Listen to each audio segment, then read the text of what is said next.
Empezaremos estudiando el capítulo 1 del libro de Daniel. Como le habíamos mencionado en la introducción, este es uno de los libros apocalípticos y se puede decir es la base para poder estudiar el libro de Apocalipsis, que lo estudiaremos después cuando terminemos de estudiar exegéticamente este libro de Daniel.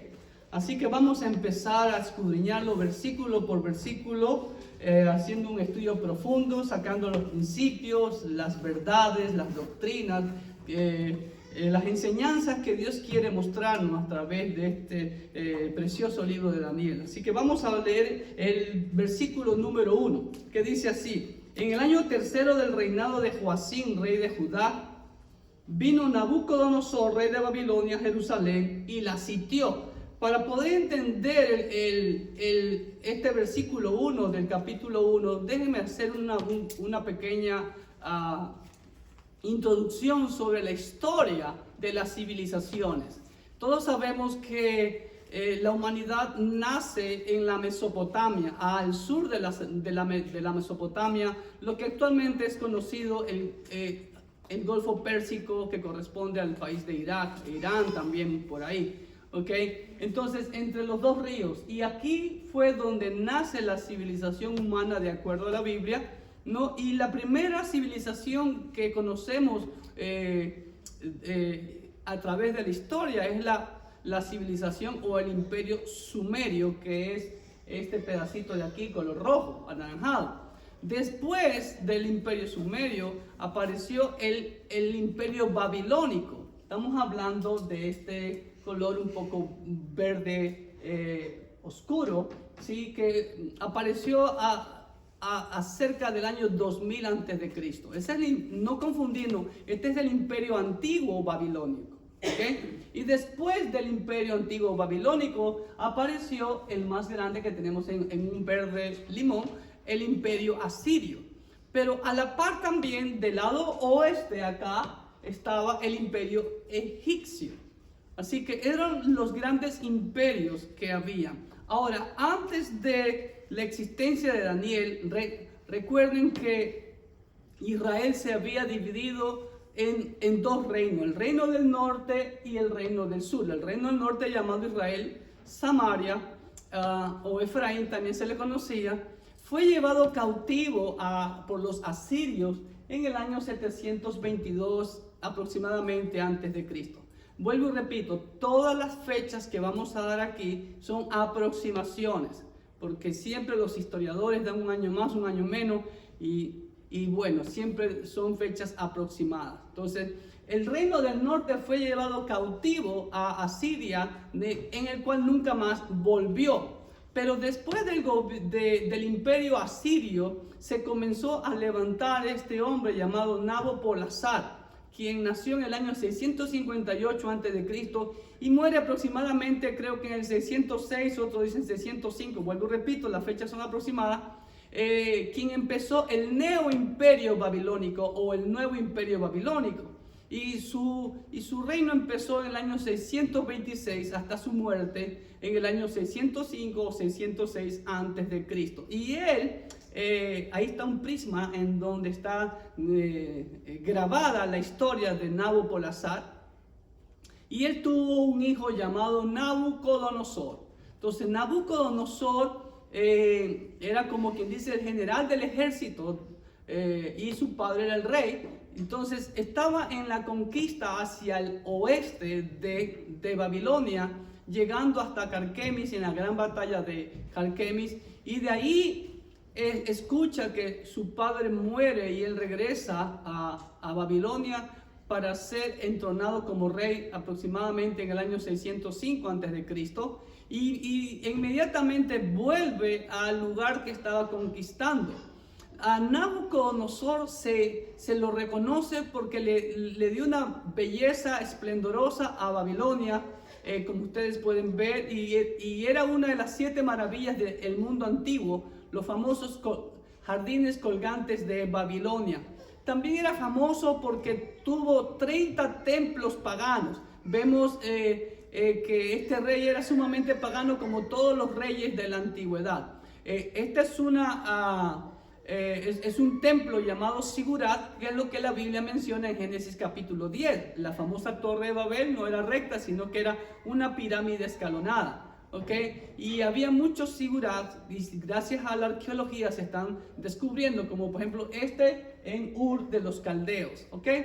Y bueno, no van a alcanzar a ver desde ahí la pantalla, pero este es un listado de los reyes, tanto del lado izquierdo los reyes de Judá, del lado derecho los reyes de Israel, que en el 722 a.C. Ya fueron llevados cautivos a Siria y nunca más regresaron. Pero nos vamos a enfocar en el rey Joacim o Joaquín, como otros lo mencionan, quien gobernó aproximadamente en el 608 al 598 a.C. Y este rey Joaquín fue el rey que estuvo durante el tiempo del profeta Jeremías. Jeremías predicó en tiempos del rey Josías, uno de los mejores reyes de Israel. Pero después vino su hijo Joacás y después vino su hermano Joaquín, quien es el que tenemos en la ilustración, y él quemó el rollo que el profeta Jeremías le mandó a través de Baruch para que predicara, para que profetizara en Jerusalén, que se rindieran a Nabucodonosor, que Dios estaba usando a Nabucodonosor para castigar a Israel. Entonces el rey Joaquín no hizo caso y vemos que ya en el año 605 vino Nabucodonosor y sitió Jerusalén. Venía del norte de lo que actualmente es Siria, venía conquistando hacia el sur, ¿no? Y en el 605, como ustedes ven en esa ilustración de un canal de Israel, vino bajando y rodeó Jerusalén, la sitió, como vamos a ver aquí más adelante, ¿sí? Y en el 605 aproximadamente, Nabucodonosor tomó un grupo de gentes, y entre ellos nobles, príncipes, y los llevó para Babilonia. Entonces Jerusalén estuvo sitiada, y de ahí también cambió de rey y puso a su hijo, a Joaquín, el otro Joaquín. El anterior Joaquín se llamaba Eliaquín, pero los reyes cuando conquistan les cambian de nombre a sus súbditos. Entonces vamos a ver nuestro primer punto en nuestras hojitas. Joaquín o Joacim fue el hijo mayor del rey Josías. ¿Okay? Joacim fue un hombre perverso e inepto. Él ordenó quemar el rollo del profeta Jeremías, como lo acabo de mencionar, y eso lo vemos en 2 de Crónicas 36, del 1 al 8, y en Jeremías 36, del 20 al 25. Permítanme leer el pasaje de Jeremías 36, del 20 al 25, que dice así: Y entraron a donde estaba el rey, al atrio, habiendo depositado el rollo en el aposento de Elisama, secretario, y contaron a oídos del rey todas estas palabras. Y envió el rey a Yehudí a que tomase el rollo, el cual lo tomó del aposento de Elisama, secretario, y leyó en él Yehudí a oídos del rey y a oídos de todos los príncipes que junto al rey estaban. Y el rey estaba en la casa de invierno, era en el mes noveno, ¿okay? El mes noveno de acuerdo al calendario bíblico, ¿okay? Entonces era invierno, y había un brasero ardiendo delante de él. Cuando Yehudí había leído 3 o 4 planas, lo rasgó el rey con un cortaplumas de escriba y lo echó en el fuego que había en el brasero, hasta que todo el rollo se consumió sobre el fuego que en el brasero había. Y no tuvieron temor ni rasgaron sus vestidos el rey y todos sus siervos que oyeron estas palabras. Y aunque el Natán y Delaía y Gemarías rogaron al rey que no quemase aquel rollo, no los quiso oír. Entonces fue muy negligente, muy rebelde el rey Joacim o Joaquín ante la advertencia, el llamado de atención de Dios a través del profeta Jeremías. Entonces Nabucodonosor cercó o sitió a Jerusalén en el año 605 a.C.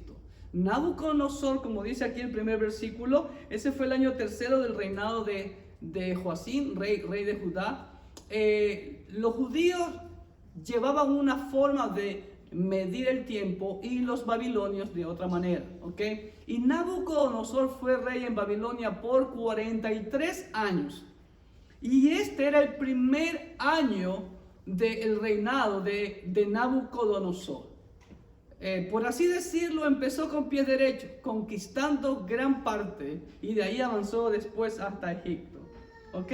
Entonces eso es lo que podemos aprender del versículo 1. En el versículo 2 podemos leer de la siguiente manera: y el Señor entregó en sus manos a Joacim, rey de Judá, y parte de los utensilios de la casa de Dios, y los trajo a tierra de Sinar, a la casa de su Dios, y colocó los utensilios en la casa del tesoro de su Dios. ¿Qué hizo Nabucodonosor?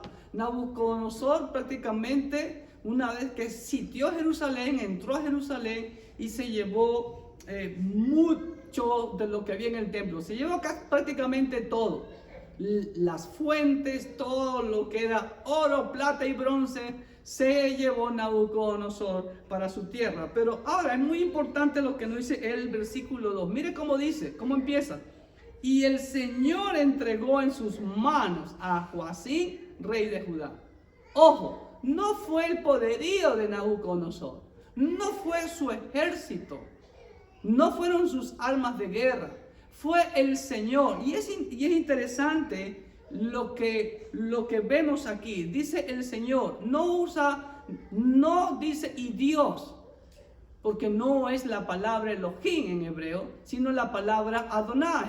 Y la palabra Adonai significa amo. Y aquí Daniel nos está haciendo ver que el amo de todo el universo, el amo de todas las naciones, es el que entrega a su pueblo, a su ciudad, en manos del rey Nabucodonosor, que sería su instrumento para castigar a la nación rebelde de Israel. Así que vamos a el punto número 2, y vemos que Nabucodonosor lleva todo esto a la tierra de Sinar, a los templos de sus dioses. Entonces, segundo punto, segundo versículo, es Adonai, el amo de todo el universo, quien entrega Jerusalén a Nabucodonosor.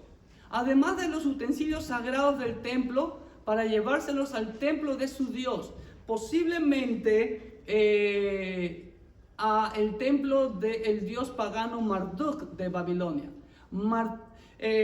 Los babilonios, como todos los pueblos de la antigüedad, excepto Israel, aunque después se contaminó con el paganismo, tenían muchos dioses, tenían un panteón de dioses. Y entre todos ellos siempre había uno principal, como por ejemplo, para los griegos era Júpiter, Saturno para los romanos, algo por ahí. Pero Marduk era la máxima autoridad entre los dioses, ¿ok? Allá en Sinar. ¿Qué fue Babilonia? Hay algo muy interesante, que la palabra Babilonia la tenemos nosotros en español, pero en hebreo es la palabra que vemos desde Génesis capítulo 10, es Babel, ¿ok? Quien fue la cuna del paganismo. Ahí nace el paganismo, recuerde, con el primer rebelde, Nimrod. Y de ahí se esparce el paganismo por toda la tierra. La rebelión, la idolatría, el paganismo y las religiones nacen ahí. Entonces ahí fue la cuna del paganismo. Ahora, ellos tenían una trinidad astral: la luna, el sol y Venus. Recuerde que esos astros celestes se los podían ver con, valga la redundancia, con los ojos nuestros naturalmente. No necesitaban y no tenían ningún instrumento para verlos, solamente con nuestros ojos, como hoy en día podemos ver la luna, el sol, Venus y otros astros también. Ahora bien, pero interesante que estos dioses, la luna, sol y Venus, llamados en su idioma Sin, Shamash e Ishtar. De ahí viene la adoración. Ishtar pertenece a Venus, que es la diosa de la fertilidad, la diosa del amor, que después en otros lugares comienza a tener diferentes nombres, pero como decimos nosotros, ese es el mismo perro con diferente collar. Así que es la misma diosa de la fertilidad que lamentablemente hasta el día de hoy la siguen nombrando. ¿Ok? Entonces, vemos que fueron llevados allá todo eso. Ahora, cabe hacernos una pregunta. ¿Por qué Dios permitió eso? ¿Qué principio de aplicación podemos tomar hoy en día de acuerdo con esta historia? ¿Cómo Dios permite que un rey pagano venga a su santo templo, lo viole, porque nadie podía entrar al lugar santísimo, ni al lugar santo, peor al lugar santísimo, a excepción de los sacerdotes y el sumo sacerdote correspondientemente, y ellos llegan y tomaron todo? ¿Por qué Dios permitió eso? ¿Saben dónde está la respuesta? En Primera de Reyes, capítulo 9, versículos del 6 al 9. Miren lo que dice Primera de Reyes, capítulo 9, del 6 al 9. Cuando Salomón inaugura el templo, el primer templo, el orgullo de Israel.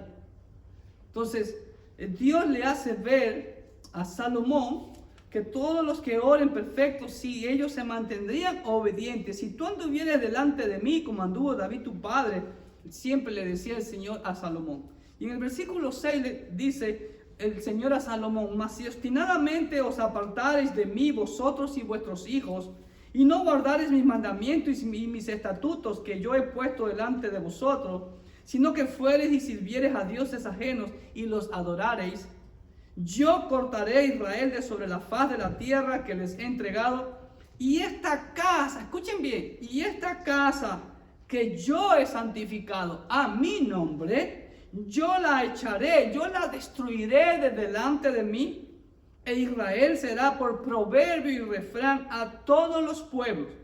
Y esta casa que estaba en estima, cualquiera que pase por ella se asombrará y se burlará y dirá: ¿por qué ha hecho así Jehová esta tierra y esta casa? Y dirá: por cuanto dejaron a Jehová su Dios, que había sacado a sus padres de tierra de Egipto, y echaron mano a dioses ajenos y los adoraron y los sirvieron. Por eso ha traído Jehová sobre ellos todo este mal. Hoy en día podemos ver lo mismo. Hoy en día construimos templos suntuosos, pero ¿realmente estamos adorando al Señor? ¿Realmente estamos haciendo su voluntad? ¿Realmente Dios es glorificado ahí? ¿O estamos haciendo o trayendo prácticas que no glorifican a Dios?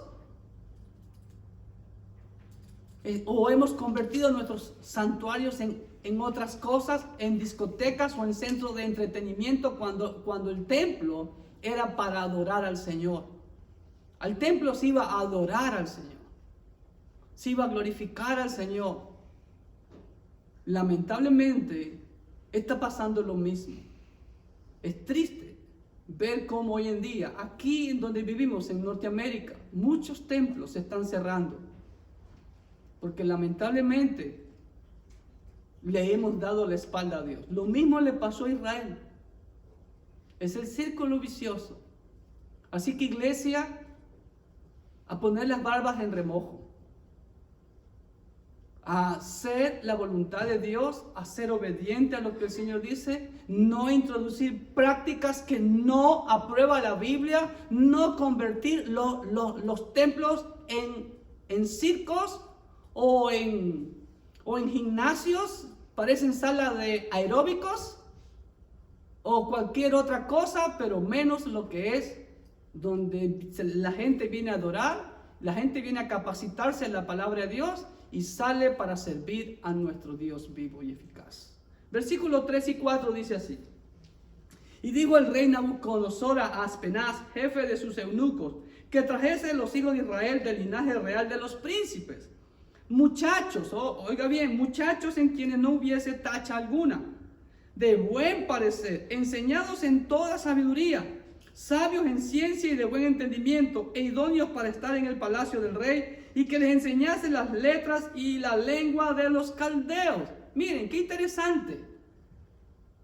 ¿Por qué el rey Nabucodonosor pide a uno de sus jefes eunucos que escoja muchachos de Judá, de los príncipes nobles, de buen parecer, o sea, guapos, bien puestos, sin ninguna deficiencia física, y además que sean enseñados en toda sabiduría, sabios en ciencia y de buen entendimiento. ¿Por qué? Porque era costumbre en esos tiempos, era como el trofeo de los reyes, traer a gente que ha conquistado y mostrarlos y hacerlos sus súbditos y que les sirvan.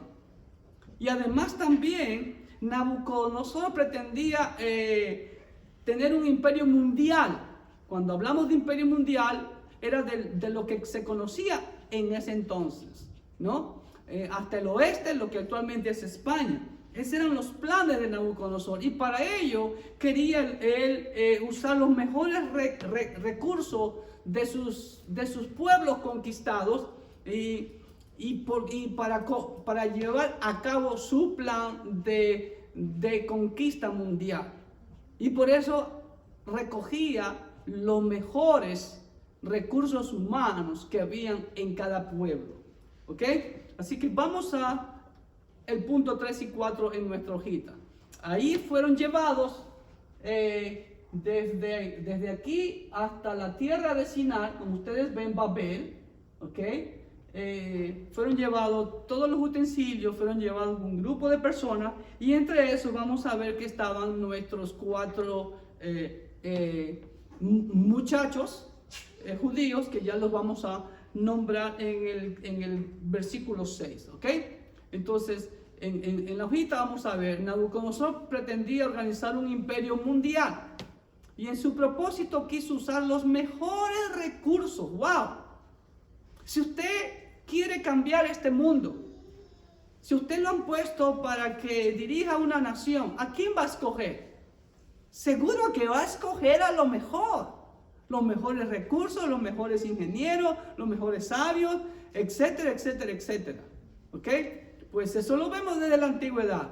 Por eso Nabucodonosor mandó escoger jóvenes de la nobleza, que sean preparados en muchas áreas importantes. ¿Por qué?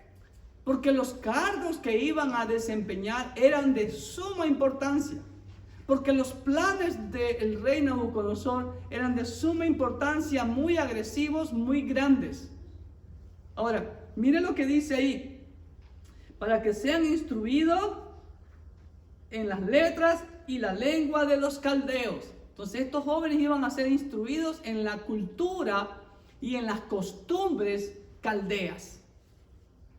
¿Qué tipo de costumbres eran? Paganas.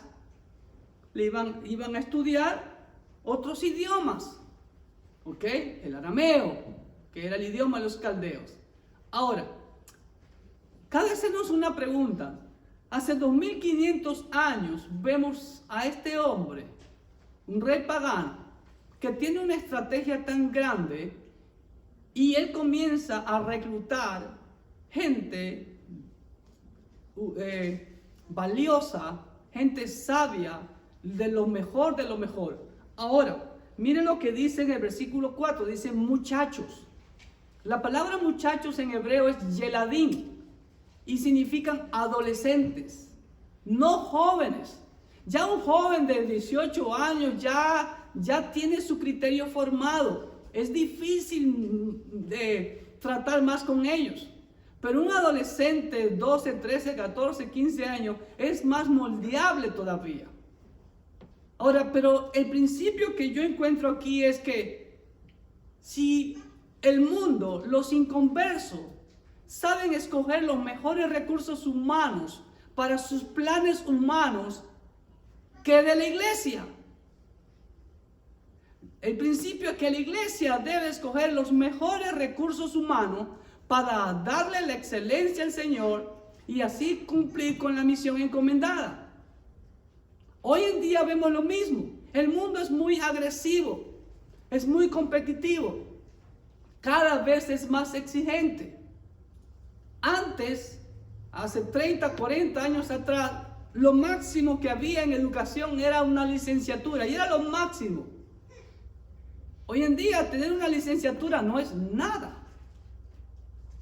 Hoy exigen masterado, doctorado o PhD. Entonces, si el mundo es más exigente, la iglesia no se debe quedar relegada. Debemos siempre de dar los mejores recursos humanos al Señor. Y además, recordemos que es el Espíritu Santo que obra en nosotros, que nos da ese poder, ese dominio propio y esa sabiduría para ello. Así que, iglesia, pues demos la excelencia a nuestro Dios. Eso nos enseña aquí Daniel. Por algo Daniel lo escribió. ¿Ok? Versículo 5. Mire lo que dice el versículo 5. Lo leo. Y el rey le señaló ración para cada día. O sea, comida.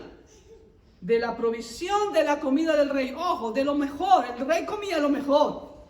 Lo mismo que comía el rey le daba a estos jovencitos, estos adolescentes. Y del vino que él bebía, y que los criase 3 años, ojo, 3 años, para que al fin de los 3 años se presenten delante del rey. Wow, ¿ok? ¿Para qué era esa orden si eran esclavos? Denle agua y pan. No, el rey tenía una buena táctica. Denle lo mejor, lo mismo que yo como. Esa estrategia del rey Nabucodonosor tenía 2 propósitos. Lo vamos a ver en el siguiente punto. Esta orden de la ración de la comida del rey tenía 2 propósitos. Número 1, buscar la buena voluntad de los jóvenes que se sientan bien y decir, wow, el rey nos comparte de su comida. Entonces eso provocaría una buena predisposición de estos jovencitos hacia el rey. Y número 2, quería el rey asegurarse que ellos crezcan saludables, que no sean débiles, sino que sean fuertes, bien nutridos. ¿Ok? Ahora, este entrenamiento de 3 años les hacía aptos para servir en la corte del rey como administradores gubernamentales. Ojo, no era que después de los 3 años ya iban a servir directamente al rey, como lo vamos a ver más adelante, sino que de ahí recién entraban a una selección de los mejores de los mejores. ¡Wow! Entonces, 3 años ellos estaban bien comidos, bien descansados, tenían que cuidarlos. Aspenaz, el jefe de los eunucos, tenía que cuidarlos de lo mejor, no tratarlos bien, etcétera, etcétera, para que ellos tengan una buena voluntad para el rey. Ahora bien, ¿cuál es el principio que encontramos aquí? ¿Por qué Dios lo plasmó en su palabra esto de aquí? Por así decirlo, ¿qué nos interesa a nosotros lo que ellos comían o lo que el rey hizo?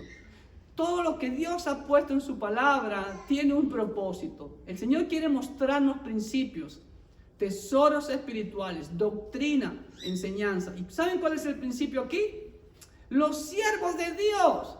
Si el mundo, si los inconversos, aquí como Nabucodonosor, escogió los mejores recursos y luego, ¿qué hizo? Los entrenó, los capacitó 3 años. Pregunto yo, ¿y la iglesia? ¿Los siervos de Dios no se deben de capacitar?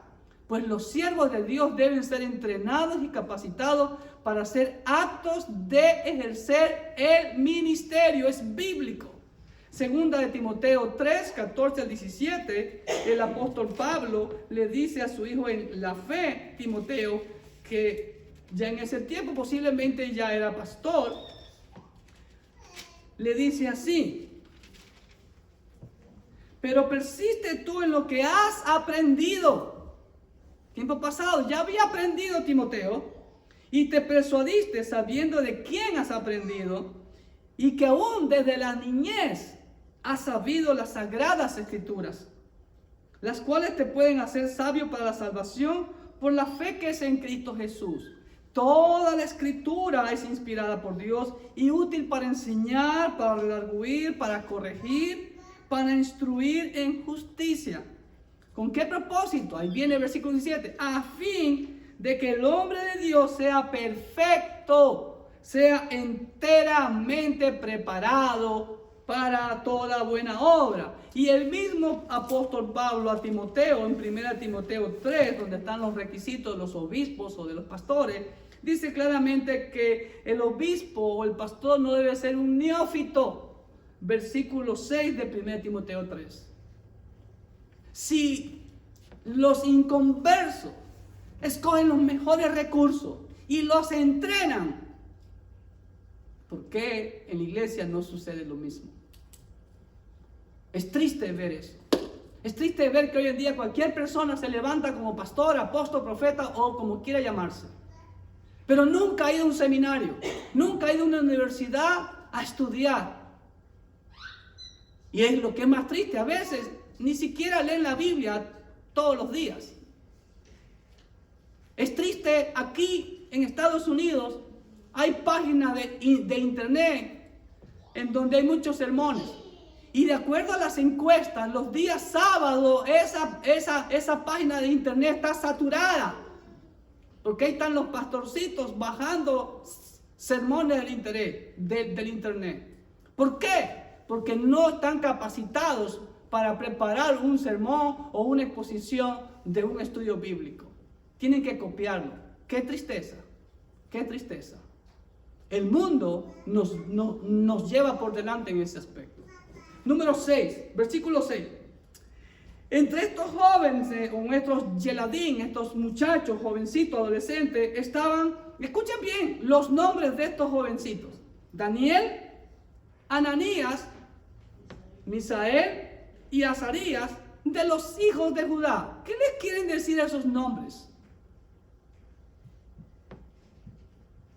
¿Saben cuál es la característica de cada uno de esos nombres?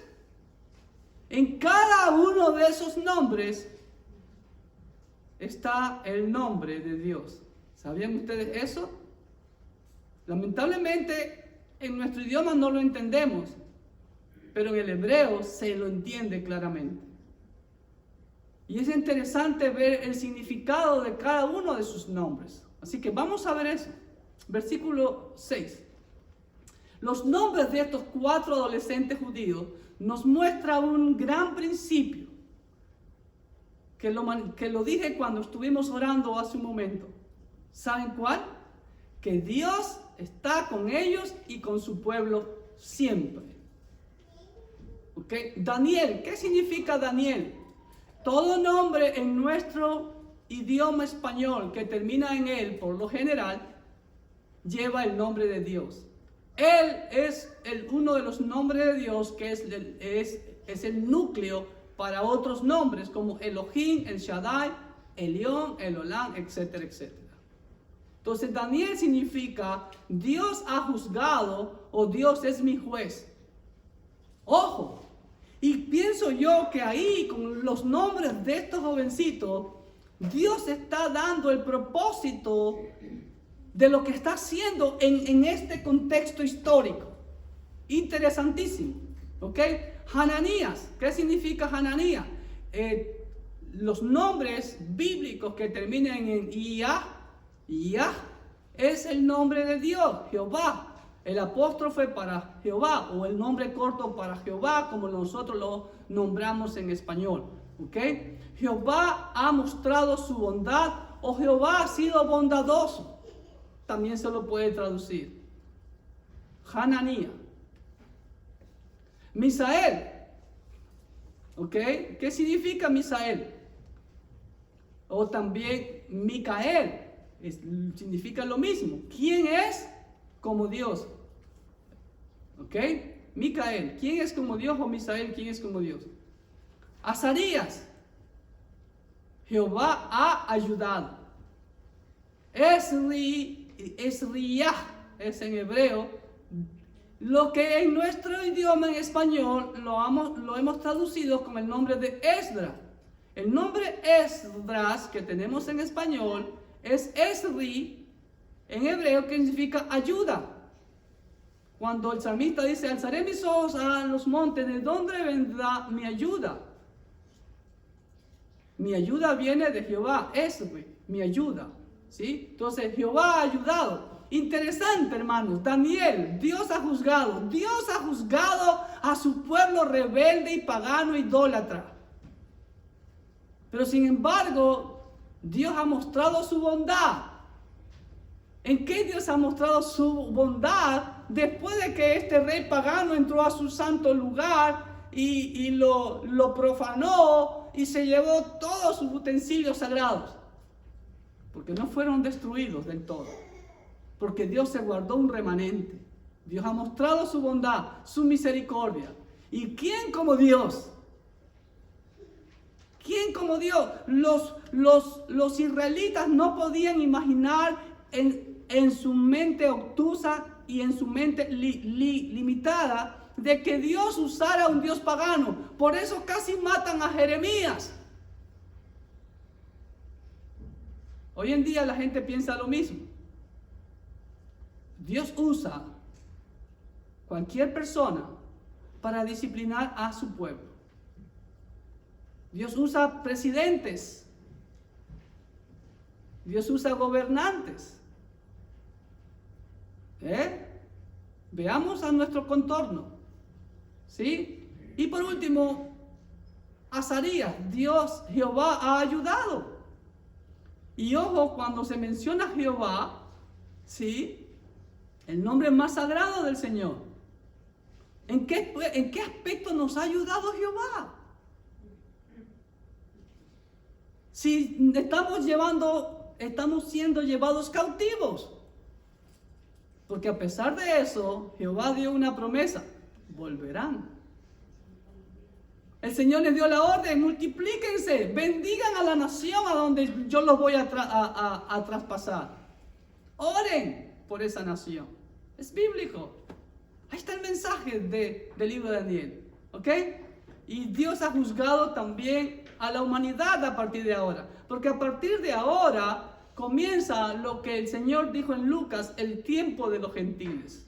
Y lo vamos a entender más cuando lleguemos al capítulo 2 con la historia de la estatua del sueño de la estatua que tuvo Nabucodonosor. ¿Ok? Versículo 7.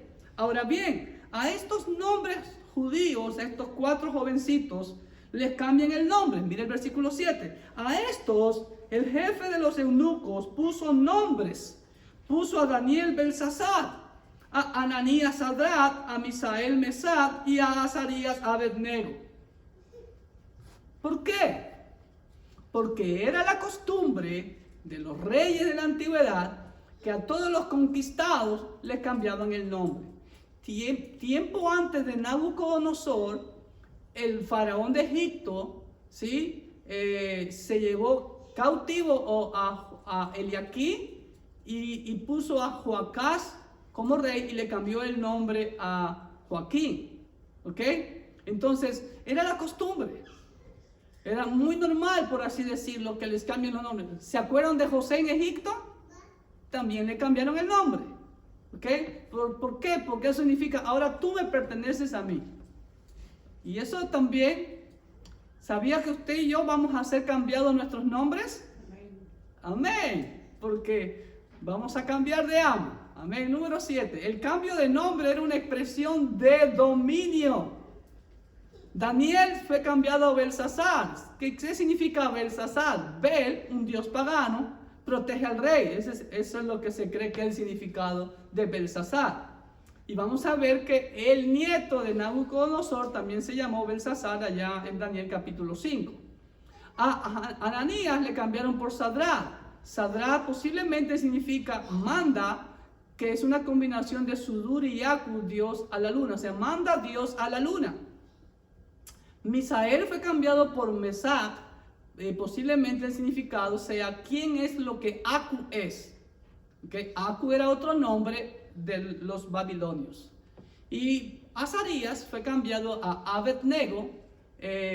Bueno, en nuestro idioma dice Abednego, pero ahí en hebreo es Abednego, ¿no? Siervo de Nebo, otro dios babilónico. ¿Ok? En Apocalipsis 2:17 también el Señor nos dice que nos va a cambiar nombre. ¿Pero a quiénes? Al que venciere. ¿Ok? El que tiene oídos, oiga lo que el Espíritu dice a las iglesias.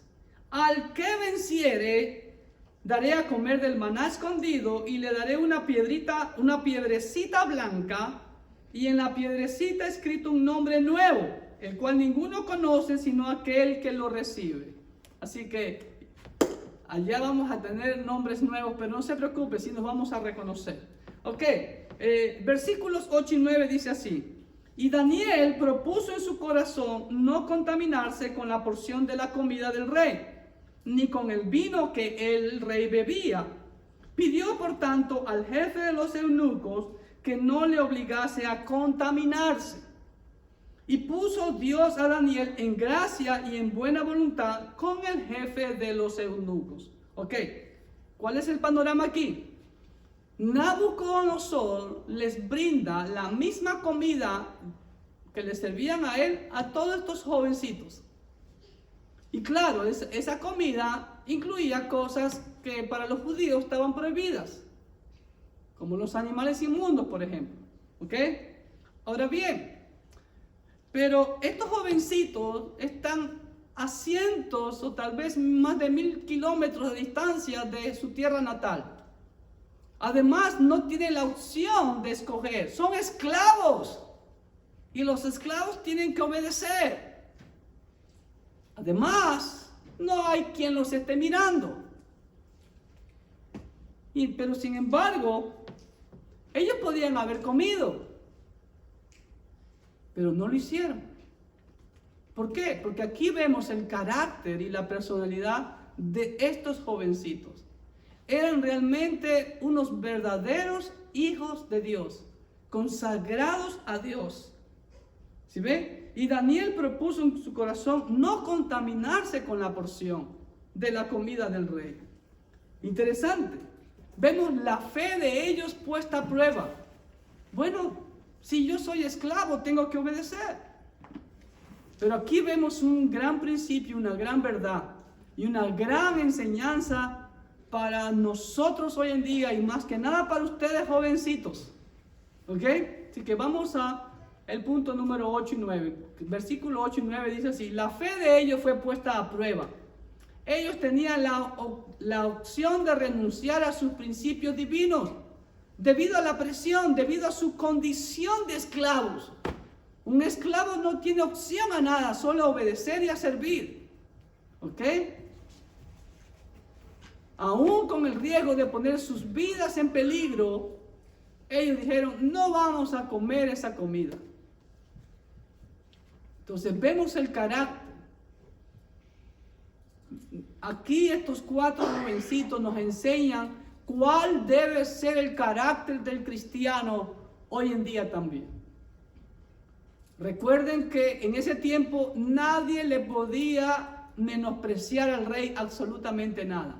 ¿Se acuerdan de Nehemías? Nehemías entró con terror a ver al rey porque estaba triste. Ni siquiera podía entrar triste en la presencia del rey, porque para los reyes paganos era un mal augurio y era digno de muerte. Pero ellos no se dejaron llevar por las circunstancias. ¿Qué pasa con nuestros jovencitos hoy en día? ¿No se dejan llevar por las circunstancias? ¿No se dejan llevar por la presión de los amigos en la escuela o de las redes sociales? El que Daniel llegara a ser un gran profeta de Dios y un primer ministro de reyes paganos del imperio babilónico y luego del imperio persa, escúcheme bien, lo vemos reflejado en esta frase, y grábela y subrayela en su Biblia: Daniel propuso en su corazón. Ahí está la clave. Convicciones, mis amados.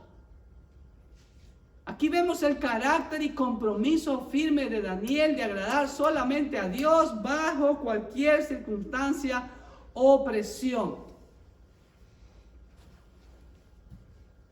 ¿Podemos ver eso hoy en día en nuestros jovencitos, en los adultos? La presión del trabajo, la presión del sistema. ¿Sucumbimos ante el sistema o mantenemos firmes nuestras convicciones? Y pastor, ¿cuáles son nuestras convicciones? Bueno, si no está leyendo la Biblia, no sabe cuáles son nuestras convicciones. Jovencitos, ¿cómo están sus convicciones? ¿Ceden ante la presión? ¿Ceden ante las circunstancias? Porque todos tienen TikTok, yo también voy a tener TikTok. Porque todos tienen celular, yo también voy a tener celular. No cedamos ante las circunstancias o la presión. Más en estos tiempos que estamos viviendo en los últimos tiempos. El Señor lo dijo claramente, el amor de muchos se enfriará. Y cuando venga el Hijo del Hombre, hallará fe en la tierra. Y es lo que estamos viendo hoy en día. A pesar de que Dios está hablando a través de la pandemia, la gente sigue dura.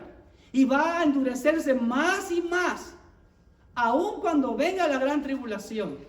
En el libro de Apocalipsis hay 5 mención a que la gente ni aún se arrepintieron de sus pecados. Arrepintieron tiempo pasado porque todo el Apocalipsis ya sucedió en la eternidad de Dios.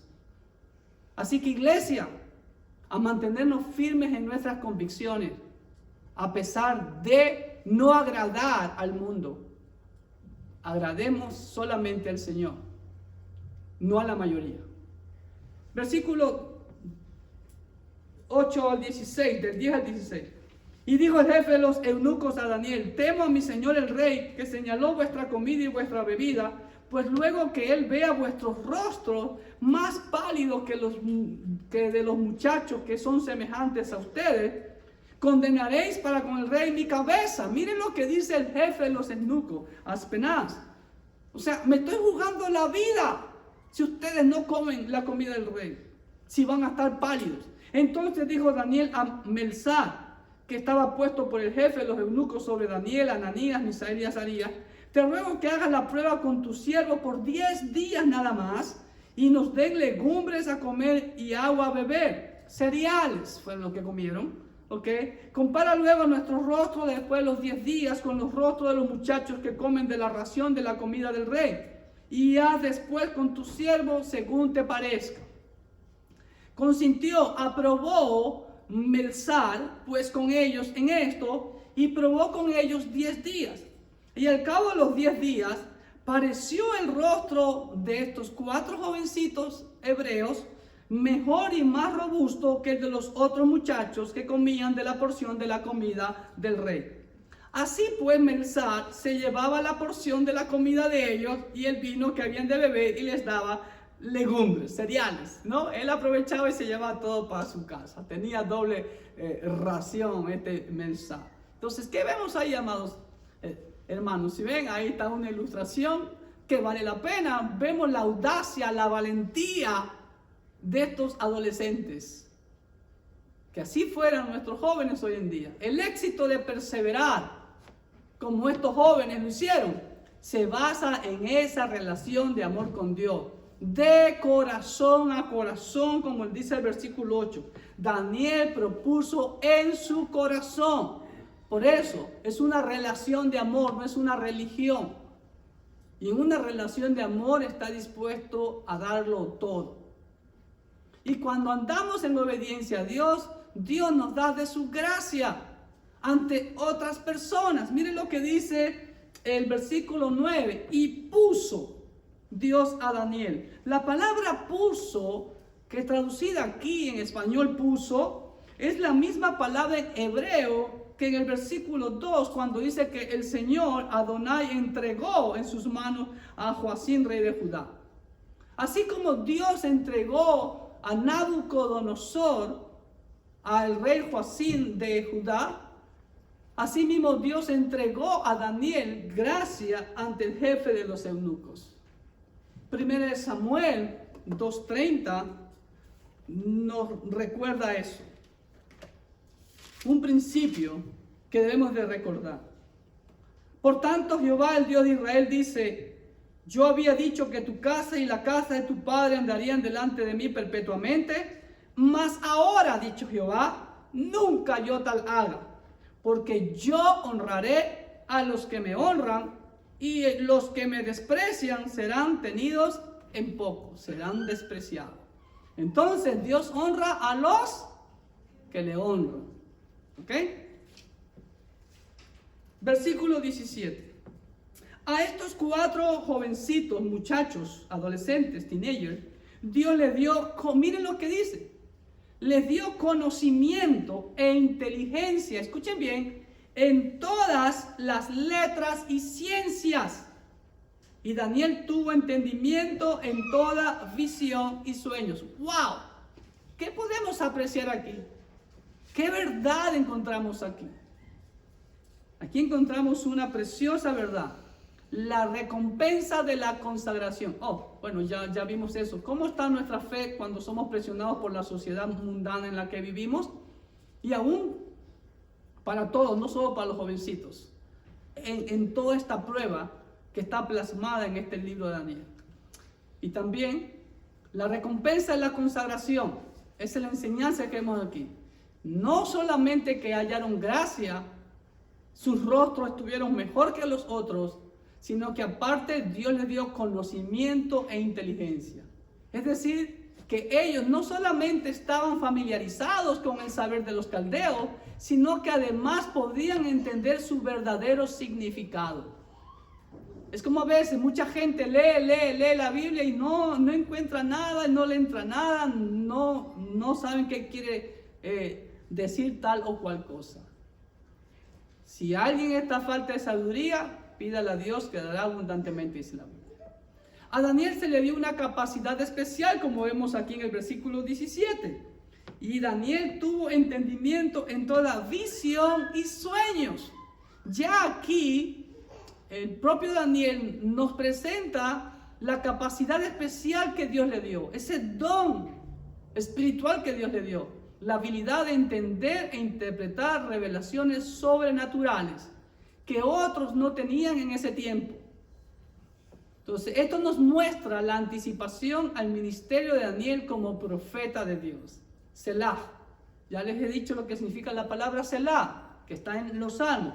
Es hacer un alto y meditar, razonar sobre lo que Dios está diciendo, meditar en ello para poder extraer las riquezas, los tesoros espirituales que Dios nos quiere mostrar.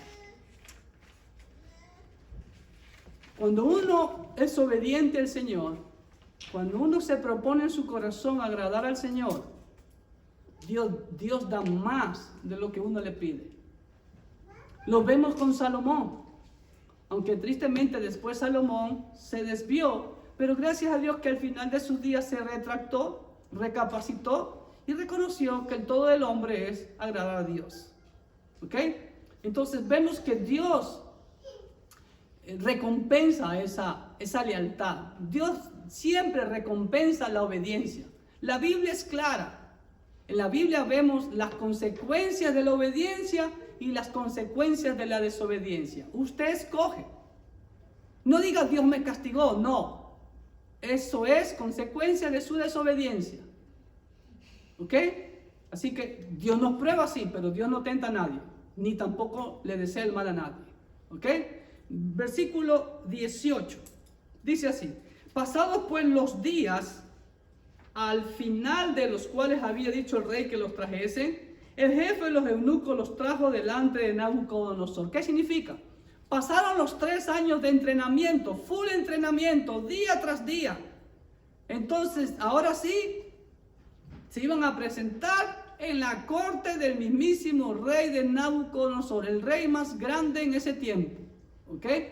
Entonces, pasado el periodo de entrenamiento de 3 años, los jóvenes hebreos estuvieron presentes delante del rey de Babilonia, es decir, estarían en la mismísima corte del rey, el rey más grande del mundo en ese tiempo. ¿Ok? Versículo 19. Y el rey habló con ellos. ¡Wow! Ojo, ¿qué cosa diferente pudo haber hecho Nabucodonosor? Pudo haber enviado a alguien de su confianza para que los examine, los pruebe, les haga todas las preguntas de rigor, ¿no? Y que le dé el informe. Pero aquí vemos que el mismísimo rey Nabucodonosor está interesado en hacerle la prueba a estos jovencitos. Interesantísimo, ¿no? Mire lo que dice después: y no fueron hallados entre todos ellos otros como Daniel, Ananías, Misael y Azarías. Así pues estuvieron delante del rey. ¡Wow! Vamos a el punto 19. Parece que el rey mismo estaba muy interesado en probar la capacidad de estos jovencitos y probarlos en todos los asuntos relacionados a la administración gubernamental. El rey quería asegurarse de que estos sepan todo lo que él quería, de acuerdo para llevar a cabo su plan de conquista mundial. Tener buenos administradores es parte del secreto del éxito. Tener buenos ayudantes es parte del secreto del éxito. Lo vemos a la luz de la Biblia. Cuando Israel estaba peleando con los amalecitas, el Señor dijo: cuando tú levantes las manos, Israel va a vencer. Pero imagínense Moisés con ya casi, más de 80 años. Se le cansaban los brazos, dice, y se le agotaba. Y cuando bajaba los brazos, ¿qué pasaba con Israel? Perdía. Entonces vinieron Aarón y Hur y le levantaron los brazos a Moisés, y la conquista de Israel fue grande sobre Amalek. Es el principio que lo vemos, hermano. Necesitamos colaboradores en la iglesia del Señor, y buenos colaboradores, preparados en todos los asuntos. Como resultado de la prueba del propio rey, Daniel y sus amigos fueron seleccionados. ¿Para qué? Para que vivan, para que gocen de la vida. No, para servir en el palacio, para servir al rey de Babilonia. ¿Se dan cuenta? Así que ahora, ¿qué principio vemos detrás de todo esto? Para servir en el palacio del rey. Dios estaba obrando detrás de la escena en esta situación. Seguro que sí. Por eso vemos sus nombres. Dios ha juzgado, Dios ha sido bondadoso. ¿Quién como Dios, que ahora pone a un remanente de sus hijos a ser los primeros ministros del imperio que estaba conquistando su pueblo? Y déjenme decirles algo para que ustedes entiendan que mientras Daniel y los otros muchachos estaban en Babilonia, en Israel todavía seguía un nuevo rey, el rey Sedequías. Y más tarde, el propio Nabucodonosor, 584 aproximadamente, destruye la ciudad. La ciudad de estos primeros ministros que estaban gobernando en Babilonia. Interesante, ¿no? Ahora bien, ¿cuál es el principio que vemos aquí? ¿Ok? El principio, vemos la necesidad de probar a los siervos de Dios. Ellos no fueron escogidos porque eran guapos y esto que lo otro, no. Fueron probados en todas las cosas. Y aquí vemos la necesidad de probar a los siervos de Dios después de que estos hayan sido capacitados. Si los inconversos hacen eso, pregunto, ¿eso sucede hoy en día en la iglesia? ¿Todos los llamados pastores o siervos de Dios son capacitados? Y miren, 3 años, full time, nada de 1 horita online. Imagino que 8 horas al día. ¿Cuántos años el Señor capacitó a los apóstoles? Era cada domingo los capacitaban, ¿no verdad? Cuando se reunían en el templo. Pregunto, ayúdenme. 24/7, como decimos acá. 3 años o 3 años y medio. Y después que vino el Espíritu Santo, ahora sí, a cumplir la gran comisión. ¿Pero sucede eso hoy en la iglesia? No. ¿Por qué? Porque estamos en plena apostasía. Cualquiera se autoproclama pastor, o cualquiera se autoproclama apóstol o profeta. Y como la gente desconoce la palabra de Dios, lo siguen. Y es un poco triste de que en este país tan exigente que para cambiar un foco aquí necesita un electricista con licencia, ¿cómo permiten iglesias en donde cualquier persona puede manejar una iglesia, hasta el templo está en nombre de esa persona, o esa persona maneja las cuentas bancarias de la iglesia? Eso es absurdo y antibíblico. Y lo vemos desde el antiguo pacto. ¿Se dan cuenta? Y la Biblia nos dice que tienen que ser probados. En el antiguo pacto, desde los 20 años, se entrenaban a los levitas, a los sacerdotes, hasta los 25 años. Lean la Biblia. Mi Señor entrenó 3 años y medio a los apóstoles. 24 horas al día. El apóstol Pablo era un erudito. Estudiado a los pies de Gamaliel, el mejor maestro en ese tiempo. Aceptó a Cristo y ya el Señor lo mandó a las misiones. No, pasaron 3 años capacitándose entre Arabia y Damasco, dice la Biblia. Y después me lo mandaron para su tierra natal, Tarso. Y después de 14 años fue Bernabé a buscarlo. Y después estuvo algún tiempo en la iglesia de Antioquía. Y después, Hechos 13, el Espíritu Santo dijo: apartadme a Bernabé y a Saulo para la obra que los he encomendado. Capacitación, experiencia, prueba. Tienen que ser probados. Es lo que dice 1 Timoteo 3:10. Venga conmigo.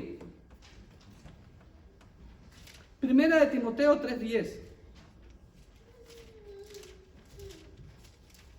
El apóstol Pablo dice así: y estos también, o sea, los diáconos y los obispos, sean sometidos a prueba primero, y entonces ejercen el diaconado si son irreprensibles. Hay condiciones, hay requisitos que cumplir. Todos estos 4 jovencitos cumplieron las exigencias, no de Aspenaz, sino del mismísimo rey de Babilonia. ¿Y nosotros? Versículo 20. En todo asunto de sabiduría e inteligencia que el rey les consultó, los halló, escúcheme bien, wow, 10 veces mejores que todos los magos y astrólogos que había en todo su reino. Hay una palabra que se repite 3 veces en ese versículo 20. Todo o todos. Miren, ahí está cómo Dios ha ayudado a Azarías. Daniel y sus amigos fueron 10 veces mejores en toda sabiduría e inteligencia que todos los sabios de Babilonia. No solo en eso, sino también en consagración a Dios, hermanos queridos. ¿Cómo es posible que siendo esclavos, lejos, sin sus padres, póngase en los zapatos de ellos, en las sandalias de ellos, perdón? ¿Cómo actuaría usted? A ver, jovencitos, Eduardito, te llevan esclavo, lejos. No está papá, no está mamá, ni Arianita con quien pelear. Hasta ahí la vas a extrañar. ¿Ah? Tú te pones y te ponen cualquier tipo de comida y vino para que te emborraches. Y bueno, viva, aquí ya nadie me ve. Aquí no está el pastor para que me vea y vamos. ¿Ah? ¿Qué dice? ¿Se dan cuenta? En todo, dice, fueron 10 veces mejores. ¡Wow! ¿Cuál es el principio que vemos ahí, hermanos queridos? Ahí hay un principio que el Señor nos lo muestra. Y que yo se lo he enseñado y que lo repetimos aquí en coro.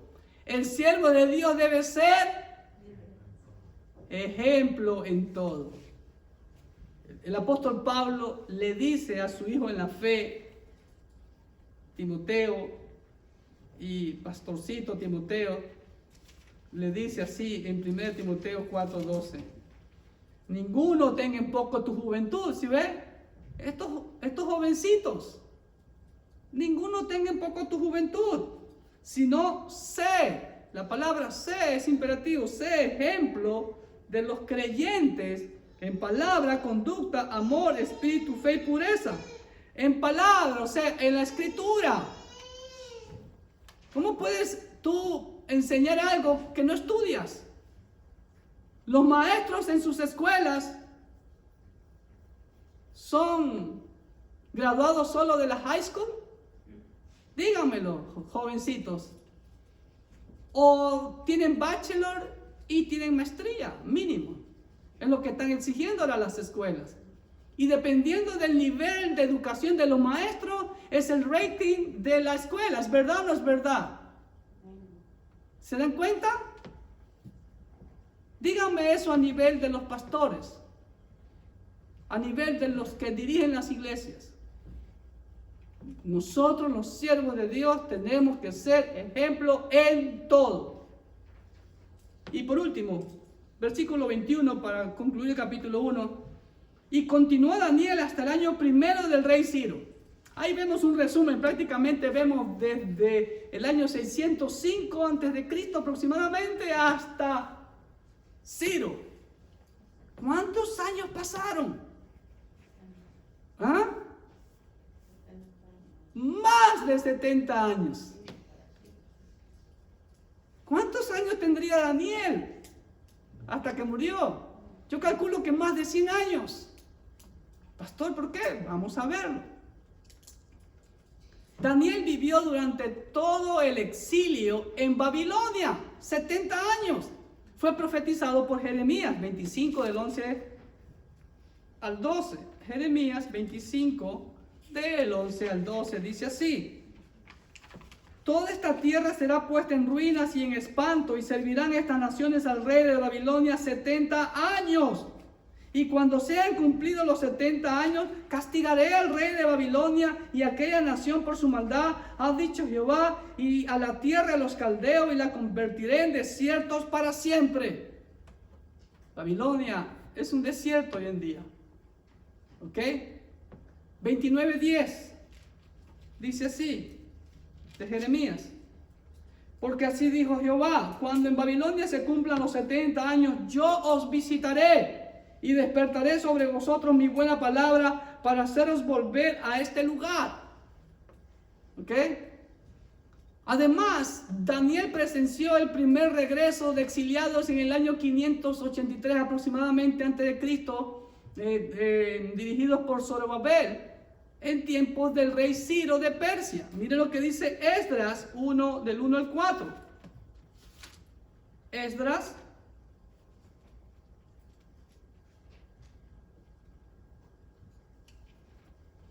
en el primer año de Ciro, rey de Persia, para que se cumpliese la palabra de Jehová por boca de Jeremías, despertó Jehová el espíritu de Ciro, rey de Persia, el cual hizo pregonar de palabra y también por escrito por todo su reino, diciendo: así ha dicho Ciro, rey de Persia, Jehová, el Dios de los cielos, me ha dado todos los reinos de la tierra y me ha mandado que le edifique casa en Jerusalén, que está en Judá. Quien haya entre vosotros de su pueblo, sea Dios con él, y suba a Jerusalén, que está en Judá, y edifique la casa a Jehová, Dios de Israel. Él es el Dios, la cual está en Jerusalén, y a todo el que haya quedado en cualquier lugar donde more, ayúdenle los hombres de su lugar con plata, oro, bienes y ganado, además de ofrendas voluntarias para la casa de Dios, la cual está en Jerusalén. ¿Se dan cuenta? En el primer año de Ciro, rey de Persia, y aquí versículo 21 concluye que Daniel continuó hasta el primer año de Ciro, rey de Persia. ¿Sí ven? Daniel no era un conocido en Israel, pero sí era conocido en Babilonia. Cuando fue llevado a Babilonia, en Israel nadie sabía de Daniel. Lo supieron después, por Ezequiel, posiblemente. Ezequiel se cree que fue en la segunda deportación.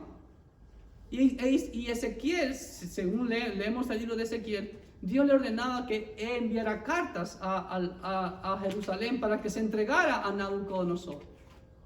Acuérdense, por eso la importancia de leer todos estos libros y de los profetas contemporáneos a Daniel.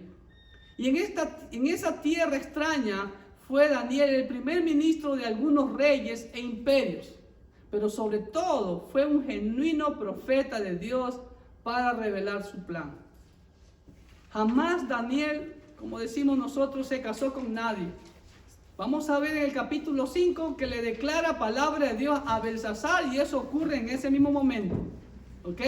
Ahora, resumiendo, ¿Qué nos enseña este capítulo 1?